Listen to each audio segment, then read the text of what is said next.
One take, we're going to do lecture examples 1, 2, and 3. So let's see. 1, you have a 3.8 gram piece of metal alloy, absorbs 181 joules of energy as its temperature increases from 25.0 degrees Celsius to 36.0 degrees Celsius. What is the specific heat capacity of the alloy? So you read specific heat capacity, you read a joules thing, you read a grams, all that. Your gut just has to tell you that you're going to use that specific heat definition formula. All right. So, I mean, there's just all kinds of red flags here. And 90% of the questions that we have this unit, we end up using this so that QS, specific heat capacity, equals Q over M times delta T. All right. For each substance, there's an inherent property. It's, how easy or difficult it is to heat up or cool down, how much energy it requires to change the temperature of a particular size sample in terms of grams. In number 1, it tells you that it's 38.8 grams. 38.8 grams, that is a mass. The metal absorbs 181 joules of energy. 181 joules of energy. Energy, heat, Q. As its temperature, so it absorbs that, so I'm going to label that positive. Positive 181 joules, all right, it's going into the metal. As its temperature increases from 25 to 36.0. So that is a change in temperature. To find a change, you always take the final minus the initial. It ends at 36, it began at 25, the change in temperature is positive 11.0 degrees Celsius. And since we're trying to find specific heat capacity, they told us how much energy it took to raise a particular amount of the substance by 11 degrees Celsius. Just plug it into the definitional formula there. So 181 divided by 38.8 times 11.0. The unit for specific heat, all right, even if you don't know it, you know the formula, it's joules over grams degrees Celsius. So that is going to equal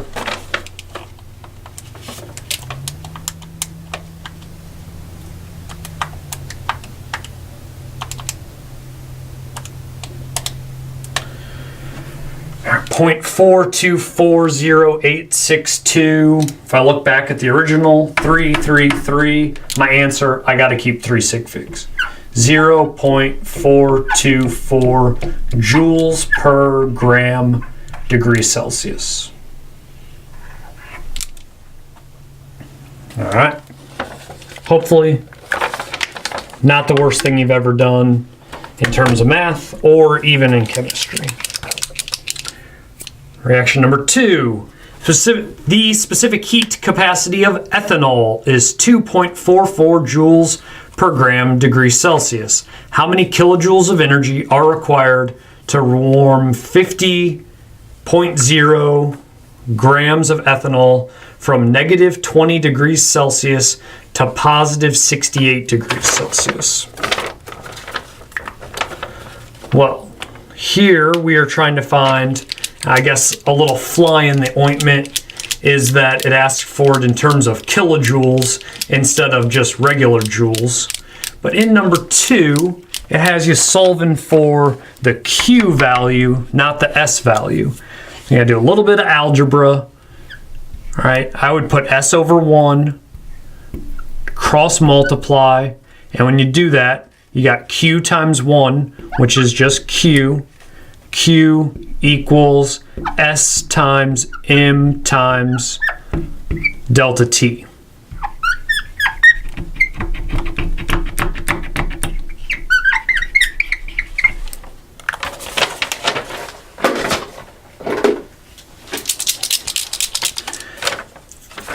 Then in number 2, it tells you the specific heat capacity, that would be S, is equal to 2.44 joules per gram degree Celsius. It asks about energy, so it's asking about Q. We'll be solving for that. How many kilojoules of energy? Q equals question mark.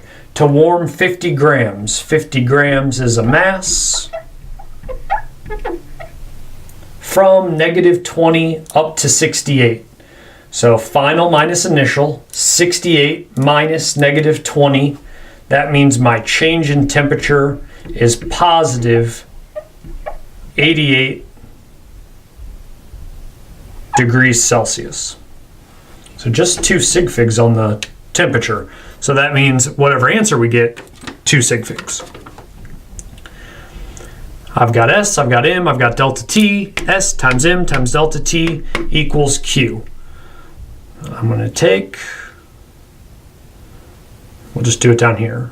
So positive 88 times 50.0 grams times 2.44 joules per gram degree Celsius. Now let's take a look at those units. Joules over grams degree Celsius. Times grams times degree Celsius. Grams divides away. Degrees Celsius divides away, leaving you with just joules. So your Q value that we just calculated will be in joules.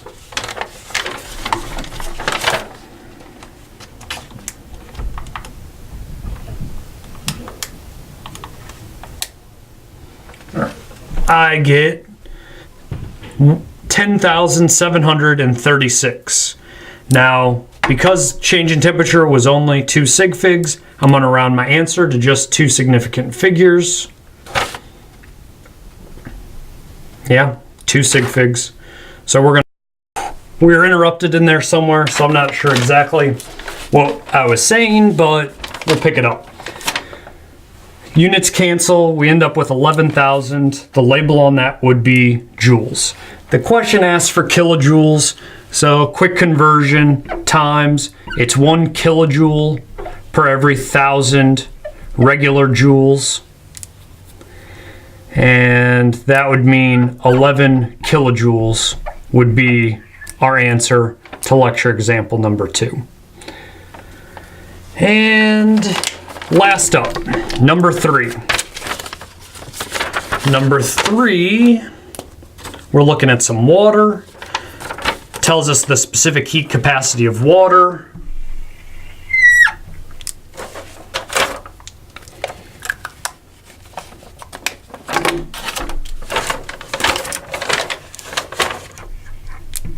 Specific heat capacity of water, so that's S, is 4.18 joules per gram degree Celsius. What is the final temperature? T final is what we are solving for here. If a 115 gram sample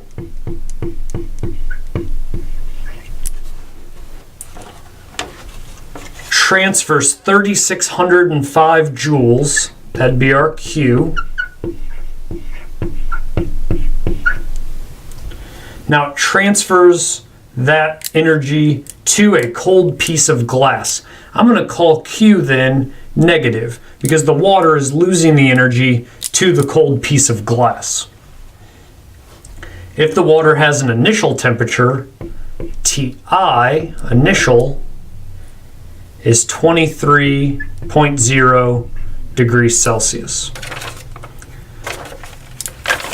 Since the water is losing energy, I would expect T final to be lower than T initial, right? It should be cooling down, temperature falling as it's losing energy. All right, that means this time we are solving the equation for delta T.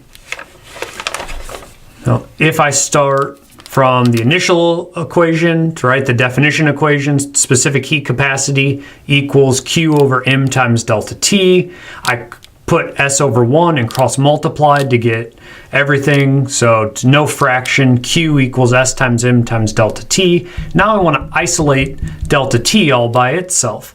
So I'm going to divide S times M over to the other side. That cancels. So I get delta T is equal to Q divided by specific heat capacity times the mass. So I can then plug in my values for this problem. Negative 3,605 divided by 4.18 times 115 grams. And that ends us up with a change in temperature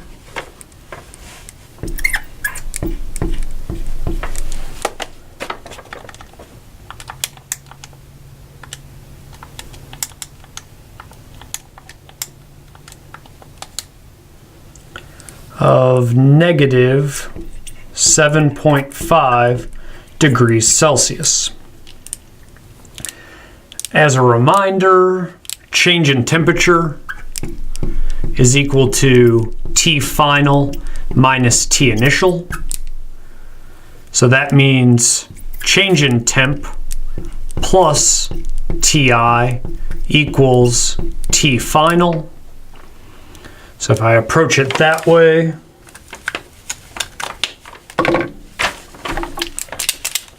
I end up with negative 7.5 degrees Celsius plus 23 degrees Celsius equals my final temperature.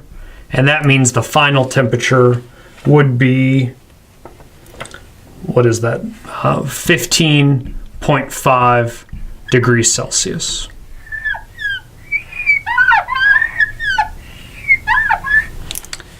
Another thing about problems like this, you could always take whatever answer you happen to find, plug it back into the equation, and then find one of the other variables just to kind of verify that you've done that correctly.